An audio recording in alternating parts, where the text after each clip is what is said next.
Bill of Rights, the first 10 amendments of the U.S. Constitution, have significantly impacted American life and government from the beginning. James Madison, because of the energy and resourcefulness that he applied to the passage of the Bill of Rights, was the most influential congressional leader in their beginning part of the Constitution and can rightly be considered the father of the Bill of Rights.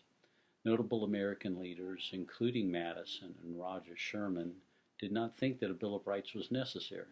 They reasoned that legislatures would not be bound by the Bill of Rights unless they were also fully committed to defending those rights in any case. Sherman stated that a piece of paper would not stop those in power who intended to deny citizens their rights. Federalists contended that the Bill of Rights were unnecessary because Congress had no authority in subjects covered by the proposed Bill of Rights. This is somewhat ironic given that the Ninth and 10th Amendments were written as a barrier to federal power over individuals and states. Nevertheless, most Americans and political leaders can see the wisdom and usefulness of the Bill of Rights today. The Ninth Amendment of the Constitution. The text of the Ninth Amendment to the U.S. Constitution reads, quote, "The enumeration in the Constitution of certain rights shall not be construed to deny or disparage others retained by the people." In plain language, the Ninth Amendment states that rights are not specifically mentioned in the Constitution or not denied by the Constitution. This may seem intuitive for the common man, but is not necessarily clear in legal terms. According to Lash, quote, "For more than 100 years after its adoption, courts and commentators understood and applied the Ninth as a rule of construction preserving the autonomy of the states."